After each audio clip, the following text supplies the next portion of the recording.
Vamos falar sobre esse assunto ao vivo com o coordenador do Centro de Contingência contra a Covid-19 do Estado de São Paulo, João Gabardo. João, tudo bem? Bom dia, hein? Bom dia, Colombo. Tudo bem? Gabardo, essa antecipação de 12 para 8 semanas deve significar que nível de rapidez na imunização da população de São Paulo? A gente deve terminar a campanha de vacinação em São Paulo antes quanto tempo do previsto inicialmente? Olha, a gente acredita, Colombo, que isso possa antecipar a conclusão do esquema vacinal das pessoas que tomarem Pfizer em 2 semanas. Nós estávamos prevendo final de outubro, início de novembro, ter concluído a vacinação. É possível que com isso a gente possa terminar aí pela metade do mês de outubro. Mas ainda vamos ficar com uma certa dependência das pessoas que estão aguardando a segunda dose da AstraZeneca, porque essa a gente não tem previsão de doses suficientes para poder fazer antecipação. Também seria ideal antecipar as pessoas que aguardam a segunda dose da AstraZeneca. Por que isso é importante, Colombo? A gente tem falado aqui em vários momentos que para o enfrentamento, né, dessa variante Delta, é fundamental que a gente tenha o esquema vacinal completo, com as 2 doses. Está comprovado que com uma dose apenas tem muito escape de pessoas que, mesmo tomando uma dose, apresentam a doença e muitas vezes até com sintomas mais graves, mais intensos. Então é fundamental que a gente tenha essa segunda dose. Acho que esse alerta que vocês fizeram para as pessoas que já passou o prazo de fazer segunda dose e que não foram nas unidades, que estão com a vacina atrasada, essas pessoas devem fazer a segunda dose o mais rápido possível. Tem vacina de todas as marcas nas unidades, então não tem justificativo para que as pessoas não façam a segunda dose, que é muito importante. Gabardo, bom dia. Luciana falando. Queria saber agora sobre essa novidade que animou o Rafael Colombo, inclusive, que é a liberação de torcida em estádio. Como é que está o protocolo para essa liberação? Tem garantia de que tudo vai dar certo? Era o momento ideal? Luciana, nós estávamos prevendo a liberação dos públicos, né, em eventos como partidas de futebol para início de novembro. Mas em função dos números que nós temos, né, a baixa número de casos, baixo número de internações, óbitos, e não houve o que a gente tinha um receio, que essa variante Delta pudesse ter um impacto grande aqui em São Paulo, e isso, obviamente, é por conta do nível de imunização elevado que nós temos aqui pela vacinação. É possível que a gente faça de forma gradual para não chegar no dia 1º e voltar e liberar tudo de uma vez só. Então, nós fizemos um acordo com a Federação Paulista de Futebol, que nós vamos começar na primeira semana do mês de outubro, já vai valer para o fim de semana do dia 9 e 10, que as pessoas possam comparecer, mas com algumas recomendações. A primeira delas, 30% da capacidade do estádio. Mas a gente reforçou muito com a federação que não é 30% da capacidade num determinado setor do estádio, porque isso terminaria concentrando as pessoas em um determinado local. Nós estamos reforçando que deve ser distribuído no estádio 30% em cada setor que o estádio oferece acomodação, para que não haja acúmulo de pessoas.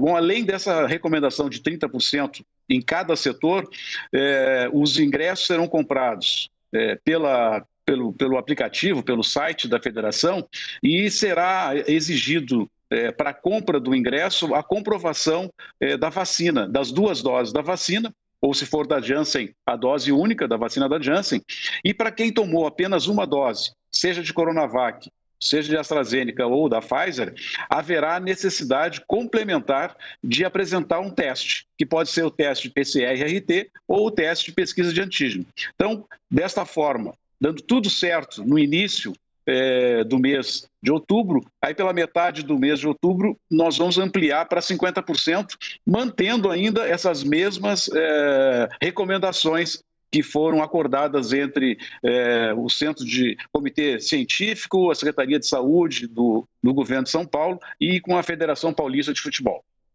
Ô Gabardo, essa explicação que você deu é importante, porque no anúncio que o governador fez ontem em redes sociais, ele diz, a partir de outubro as arquibancadas voltam a vibrar, ocupação por setor, 4/10, 30%. Então, vamos imaginar aqui um estádio que tem 4 setores, norte, sul, leste e oeste, 4 arquibancadas.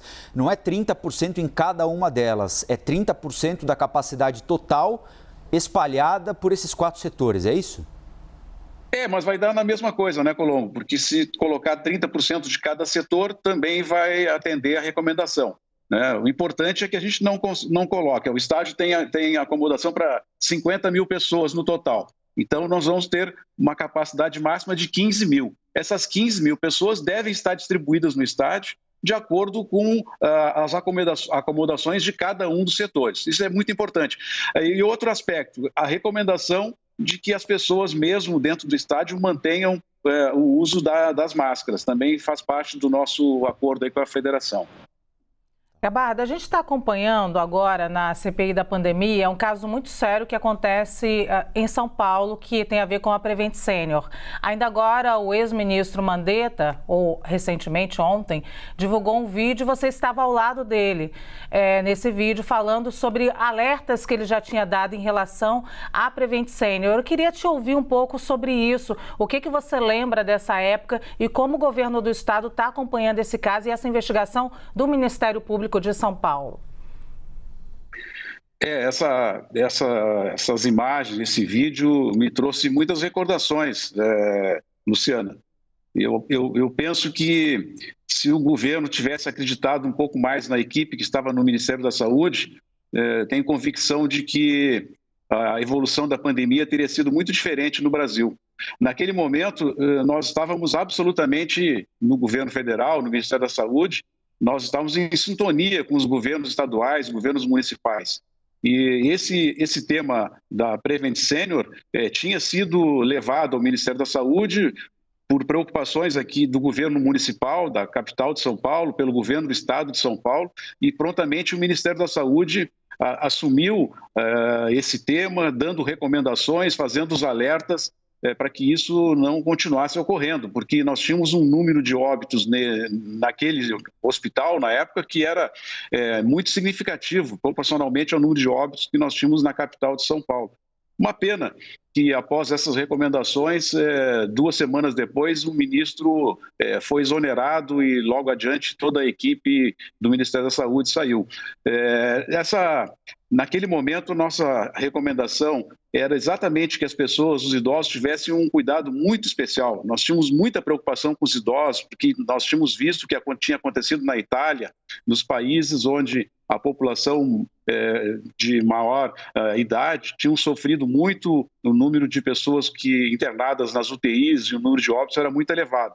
Então, não havia nenhum significado, não tinha sentido nós concentrarmos pessoas de risco num determinado local, e a gente sabia que o tratamento que estava sendo utilizado e mesmo os critérios para o diagnóstico da doença não eram os mais adequados. Mas o mais grave naquele momento é que esses óbitos não estavam sendo comunicados à Vigilância Sanitária de São Paulo. Então, eram números que se soube depois que eram muito elevados, mas não havia a notificação, que era uma notificação compulsória, uma notificação obrigatória.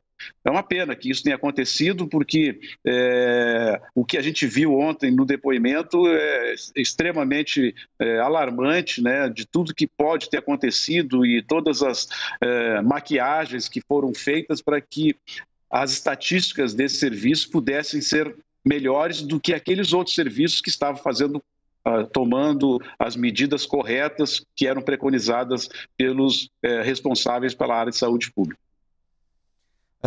Gabardo, e a partir aqui de São Paulo, depois da exoneração lá em Brasília, foi possível fazer algum acompanhamento? Porque, pelo que a gente tem conhecimento, o que acontecia naquele período continuou acontecendo depois, não é? São Paulo conseguiu fazer algum acompanhamento do que acontecia dentro dos hospitais da Prevent Senior, com os segurados da Prevent Senior? Essa é uma pergunta. E a outra pelo fato de a Prevent Senior atender quase que exclusivamente idosos, não é normal que exista uma taxa maior de óbito dessa faixa etária da população do que em outros hospitais, onde você tinha ali gente de 20, 30, 40 anos internada? Não tem nenhuma dúvida. Claro que é onde tem um atendimento mais concentrado de pessoas idosas no início da pandemia, quando ninguém estava vacinado, o número de casos graves e óbitos era esperado que pudesse ser maior, isso não tem nenhuma dúvida. Mas o que não poderia ter acontecido, Colombo, é essas pessoas terem um diagnóstico de Covid e depois no atestado de óbito, que poderia ocorrer 2, 3, 4 semanas depois, muitas vezes os pacientes ficavam até mais de 30 dias, 60 dias internados, não ter colocado ou ter retirado do atestado de óbito a vinculação do óbito desse paciente com a Covid, porque isso altera completamente as estatísticas, altera completamente toda a vigilância epidemiológica que é feita, porque as nossas análises em relação aos óbitos, elas são feitas analisando o atestado de óbito. Quer dizer, quando o paciente morre por consequência da Covid, mas o atestado de óbito não consta essa informação, ela não é computada como um óbito relacionado à Covid. Isso é muito ruim e, claro, que altera de forma muito importante as estatísticas que são fundamentais para a vigilância epidemiológica. E com qual rigor, Gabardo, o governo do estado tem poder e investiga essas ações, essas mudanças, por exemplo, de CID no hospital, que isso é gravíssimo, pode ter acontecido, inclusive, não só na Prevent Senior? Olha, a exigência, e isso tinha sido até feito por portaria do próprio Ministério da Saúde, que era obrigatório a notificação de todos os casos de Covid, né, para as autoridades sanitárias. E os hospitais estavam fazendo isso, estavam fazendo a notificação e toda vez que o paciente tinha óbito relacionado à Covid, isso deveria constar no atestado de óbito. Essa era a obrigação. Agora, se o hospital, de alguma maneira, ele não faz essa informação, ele retira essa informação do atestado de óbito, é muito difícil que rapidamente a autoridade sanitária possa estabelecer essa relação causal. Só com análise de prontuários médicos que ocorram posteriormente é que se vai chegar a essa conclusão. Com certeza agora tem que ser feita auditoria em todos os prontuários, não tem nenhuma dúvida que todos os prontuários dos pacientes que foram atendidos nesses hospitais, eles devem ser auditados para relacionar se isso de fato aconteceu ou não. O Ministério Público de São Paulo já está fazendo, já tomando essas providências, e eu acredito que um trabalho da auditoria médica seja fundamental para analisar e, posteriormente, confirmado essas informações, responsabilizar os responsáveis por essa inobservância das normas que são obrigatoriamente devem ser cumpridas. João Gabardo, coordenador executivo do Centro de Contingência contra a Covid em São Paulo. Obrigado mais uma vez pela entrevista, Gabardo. Bom trabalho para você e até a próxima. Bom dia, obrigado. Bom fim de semana para vocês. Para você também. Obrigada, Gabardo.